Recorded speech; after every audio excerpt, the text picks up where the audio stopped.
What's up guys, welcome to this review of The Mandalorian Season 1, in which the titular Mandalorian goes on a hunt only to find out that his target is a little on the unique side. And he then goes against code, which results in him being a target himself. So what did I think of the show? Overall, I think the show's good. I think it starts off okay, sets up some interesting plot points, and then in the middle it kind of loses its way story-wise, but it's still entertaining and fun. And then at the end, the final 2 episodes are great. And that's kind of me touching on the biggest problems with this season, is that at 8 episodes, it still feels too long. The middle chunk of this season, there are 2 or 3 episodes that just did not need to be there, where he's just going to a different location, hanging out and doing stuff for no real reason. He's just there and getting caught up in things. It feels like they're stretching things out for no purpose. And personally, I think that stuff was entertaining and fun. It just didn't need to be there. You could have had a 6 episode or a 5 episode season here. It would have been really tight, really cool stories, setting things up for the future. But instead, you've got a season that's kind of got lots of ups and downs. On the plus side and the negative side, is that you've got episodes which are only like half an hour long. It's really interesting how they're so short. Perhaps that's because they are Disney-made episodes and they want them to appeal to a younger audience or something, I don't know. But what this does is means that they're really quick, fun, entertaining episodes. But at the same time, because they are so short, it feels like there's so much character and story development that just isn't happening there. And it feels like a wasted opportunity. In many ways, this should have been Disney's Game of Thrones. This should have been a really detailed, depth-filled show with lots of intrigue, lots of different characters and worlds and stories going on here. But instead, it's kind of on the simple side. And that's not a bad thing. It's not quite what I expected or wanted from a Star Wars TV show. And ultimately, as a Star Wars TV show, the show didn't feel all that important or relevant. Until the final 2 episodes, when it did, without going into spoilers, it tied into certain other Star Wars elements. And it's kind of good to have like just a standalone thing at the side that's completely optional, but at the same time that's not really encouraging you to say, right, you have to watch this. Ultimately though, the story of The Mandalorian is fun, it's action-packed, it's very entertaining, there's some really good action in there, some good choreography. There's some good comedy in there as well. But the comedy tonally doesn't always fit in, despite being funny. And just one thing I want to touch on in terms of the story is that this is essentially an adaptation of a video game that never existed, because the story plays out like a video game. You've got the initial setup, which is setting the grander scale story up there. And then you've got a bunch of side quests where you can go off and do your own thing, and then you can come back to the main story whenever you want. It's very video game-like that way on. Then you've got character upgrades and new items and weapons and so on, new missions and objectives popping up here and there. This is essentially just a video game in TV form. And it's really interesting. But what that means is that in certain ways it works pretty well, in certain ways it doesn't. Again, the middle chunk of episodes, all the side story stuff, doesn't really need to be there. But let's move away from the story and talk about the characters. Starting with the titular Mandalorian. He's fascinating and interesting to an extent. The problem is that he's got this one key backstory element which is teased throughout the season, and then without going to spoilers we find out about that. That's kind of all there is to him. And it's the same with pretty much every other character in the show, that a lot of them, they have like this one element, this one past event or something that makes them a little more than stereotypical one note. But at the end of the day, they're not the most interesting, not the most fascinating characters ever put on screen. And it's hard to root for them. Especially the Mandalorian, when you never see his face, you never really entirely sure what he's feeling or thinking. So it's hard to get behind the main character because of that. But it mostly kind of works. And it also seems like the show just isn't interested in delving into the characters. It's more interested in the overarching story than exploring the characters and figuring out who they are, what their place in the universe is, and so on. Hopefully that's something the second season will do a bit more. And in relation to this, whether it's due to the writing or the direction, there is some pretty bad acting here in places. Mandalorian Pedro Pascal is pretty great across the board. So yeah, let's move him out of this area. It's mainly the side characters, particularly some of the ones that only pop up for like one episode or something. There's a lot of big names showing up here, and it's great to see them. It's great to see them in Star Wars, but it's like, right, you've got this big name, they've got this significant role, but then they're only in the one episode and then they're gone. It feels like a wasted opportunity in many ways for some of this stuff. And some of the characters they're bringing in, there's one episode where they go to a certain location I'm not going to name, where there's a side character introduced who's simply cringeworthy and awkward and doesn't really fit in. And this happens a lot throughout this season, where a lot of the side characters, a lot of the supporting characters, just their performances aren't great. Let's move on to the production now. This is Star Wars in TV form, so you know right there that there's going to be some budget limitations, and yeah, there are. The CGI and the special effects mostly work. They're actually using the Unreal Engine from video game technology to do a lot of the stuff here.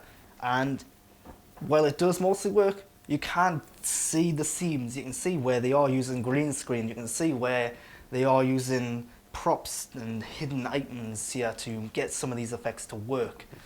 But again, it mostly works. It does the job pretty well, but there are some glaring examples of ones that just don't work at all. And at the end of the day, Star Wars with a budget, that's not really what Star Wars is. The original Star Wars movie, for example, had a budget of around about 10 million, and yet the special effects in that are brilliant. In fact, if I'm remembering rightly, every episode of this show has a bigger budget than the original Star Wars film did, or thereabouts roughly. And this doesn't just affect the CGI and the special effects, there are extras as well, and locations feel really barren at times. So you go to some locations which we've seen in Star Wars before without naming names, and it just feels empty. It feels so unlike Star Wars to be that way. And again, this is a budget thing. You can only hire so many extras and give them so many costumes and props and so on. Across the board, the direction is mixed. I would say the highlights of the direction are from Deborah Chow and the 2 episodes she did, and Taika Waititi, who done the final episode. I've already touched on this a little bit, but the shorter episodes make it fun and entertaining and easily accessible for younger viewers or viewers who just don't have much time on them. But it does come at a cost of the character and the story elements, which I feel like could have been developed a bit more. But there's good cinematography across the board. It is a good looking show when the special effects hold up pretty well, which is for the most part. And of course there are some good costumes and props, but this again is Star Wars on a budget, so there's nothing really to stand out in that department. So that's what I think of The Mandalorian Season 1. Overall, I liked it. I think it sets up something that could be great in the long run, or just this year now, because I'm doing this in 2020. So there's a lot of potential here, and I do think people are going to like it when it eventually comes to the UK. If you've liked this review, I am going to go into some spoilers in just a little bit. So yeah, if you haven't seen The Mandalorian, in just a bit you should probably go away, watch The Mandalorian, then come back and watch the rest of this. But before you go anywhere, subscribe to my channel. That's the most important thing. If you like content like this, if you want to see more of me, subscribe to my channel. The more subscribers I get, the more content like this I can make. Go over to Twitter and Instagram as well, why not, and follow me at _Grant Burton. And until next time, thanks for watching. Now though, it's time for full spoilers. So again, if you haven't seen The Mandalorian Season 1, which if you're in the UK is probably a lot of you, then go watch it, or wait for it to come out in a couple of months, and then watch the rest of this. Full spoilers. So in previous Star Wars lore, particularly in Star Wars The Clone Wars and Star Wars Rebels, it's established that Mandalorians are a race.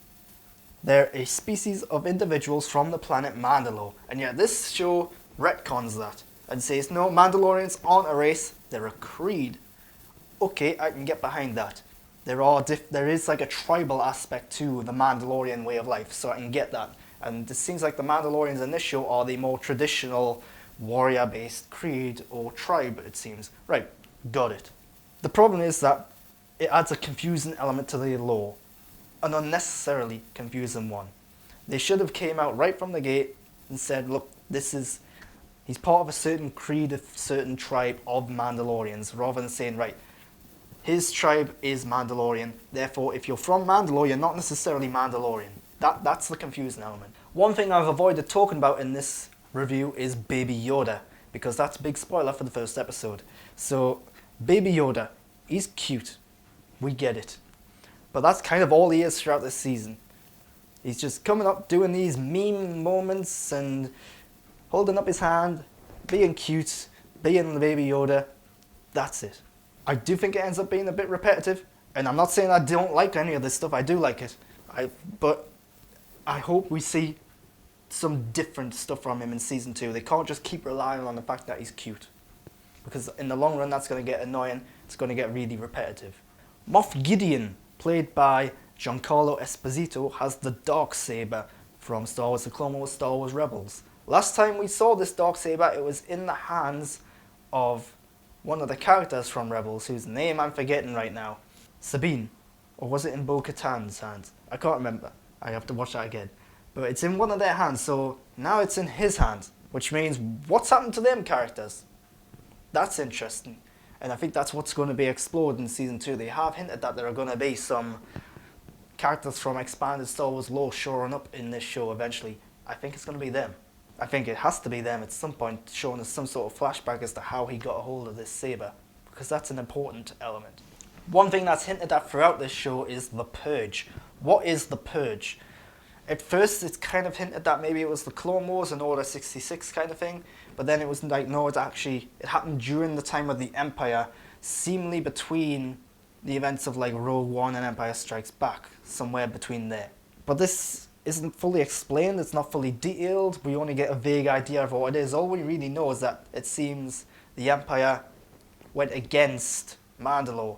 Now, just on the top of my head right now, there is something like this in Star Wars Rebels, so maybe that's what the Purge is, but I can't remember being called the Purge in there, and I don't think it's the Purge. But yeah, maybe it is that event in Star Wars Rebels towards the end of, I think it was the final season where this happened. So that could be the Purge, now that I'm thinking about it. Hopefully we'll get a bit more clarification on that. And there was an episode here set on Tatooine directed by Dave Filoni, full of fan service, a completely pointless episode. I'm actually a little disappointed in Dave Filoni for directing this episode. He also wrote it as well. This is probably the big egregious episode that just did not need to be there. And I think Dave Filoni is great at Star Wars, just here it wasn't needed. But anyway, that's not the point I want to make. This episode, it had a teaser at the end where someone went up to Ming-Na Wen's assassin character, knelt down and examined the body. Who was that someone? I don't know. It certainly wasn't recognisable because we didn't see enough of the person, but was it Moff Gideon? I don't know. Why set up this teaser and then not address it again in the whole season? At least not clearly. But anyway, that's kind of all I really want to talk about with The Mandalorian Season 1. It's Star Wars, but there's not a huge deal of details in there because the story it's just in the first few episodes and in the final couple of episodes. The rest is just meandering in many ways.